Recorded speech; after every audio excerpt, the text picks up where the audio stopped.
یہ ایک اعتراض کیا جاتا ہے، میں نے صرف چاہا کہ میں یہ اعتراض جو اہل سنت پہ کیا جاتا ہے شیعہ حضرات کی طرف سے، یہ صحابہ کے رٹ لگاتے ہیں، یہ اہل بیت کی بات نہیں کرتے۔ اہل سنت جب صحابہ کی بات کرتے ہیں اس میں اہل بیت آٹومیٹک آ جاتے ہیں، اور اہل بیت کے جو الگ سے فضائل ہیں وہ اہل سنت بیان بھی کرتے ہیں، تسلیم بھی کرتے ہیں، اور کسی اہل بیت کے بارے میں کبھی کوئی منفی جملہ نہیں کہتے۔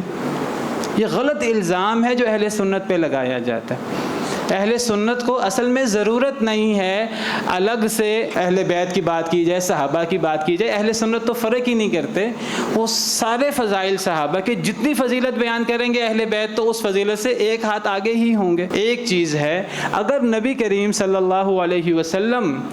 علی الاطلاق کسی کو سب سے افضل قرار دے دیں، وہاں نص کو فوقیت ہوگی۔ اگر نبی کریم صلی اللہ علیہ وسلم سیدنا ابو بکر کے بارے میں کوئی ایسی بات فرما دیں کہ جو صرف ابو بکر کے بارے میں ہے، تو حضرت ابو بکر اس معاملے میں حضرت علی سے آگے بڑھ جائیں گے، حضرت حسین حضرت حسن سے آگے بڑھ جائیں گے۔ اگر حضرت عمر کے بارے میں نبی کریم صلی اللہ علیہ وسلم فرما دیں اگر میرے بعد نبی ہوتا تو عمر ہوتے، اب یہ خاصہ حضرت عمر کا ہے، اب یہ خاصہ سیدنا علی، سیدہ فاطمہ، سیدنا حسن، سیدنا حسین کو حاصل نہیں ہوگا۔ ٹھیک ہے، ان کا درجہ، ان کو تمام صحابہ کے درجے حاصل ہیں، اور صحابہ کرام سے بڑھ کر یہ جو بعض فضائل میں نے ذکر کیے یہ حاصل ہیں، لیکن جو اب کوئی خاصہ نبی کریم صلی اللہ علیہ وسلم نے بیان کر دیا وہ پھر وہ اس صحابی کا خاص خاصہ ہے،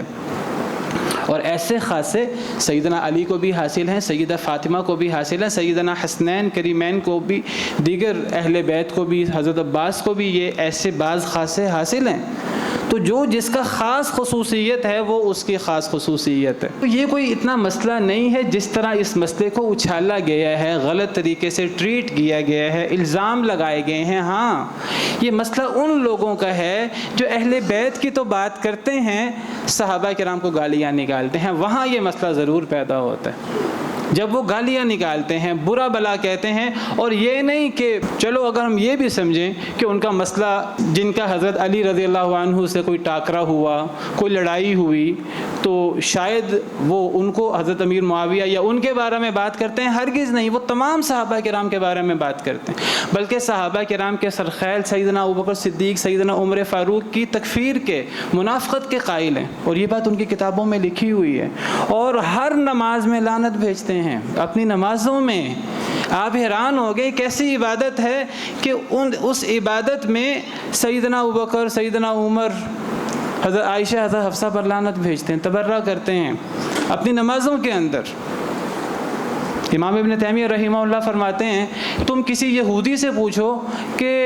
تمہارے، اے یہود، تمہارے سب سے افضل لوگ کون ہیں، تو یہودی کہیں گے کہ وہ جو ہمارے نبی کے ساتھی تھے، حضرت موسیٰ کے ساتھی، وہ ہمارے نزدیک سب سے افضل ہیں، بعد والے ان کے بعد آئیں گے۔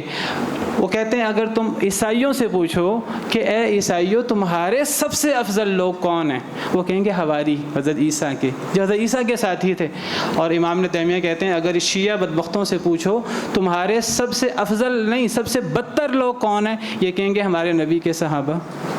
نعوذ باللہ من ذالک، نعوذ باللہ من ذالک۔ قرآن و سنت کے یہ بات خلاف، عقل، صحیح عقل کے یہ بات خلاف۔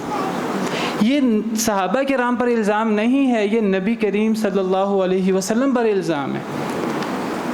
علماء کہتے ہیں اصل میں یہ نبی صلی اللہ علیہ وسلم کو برا کہنا چاہتے تھے، برا کہنے کی جرت نہ کر سکے تو ابوبکر صدیق، عمر فاروق کو، صحابہ کرام کو برا بلا کہنا شروع ہو گئے۔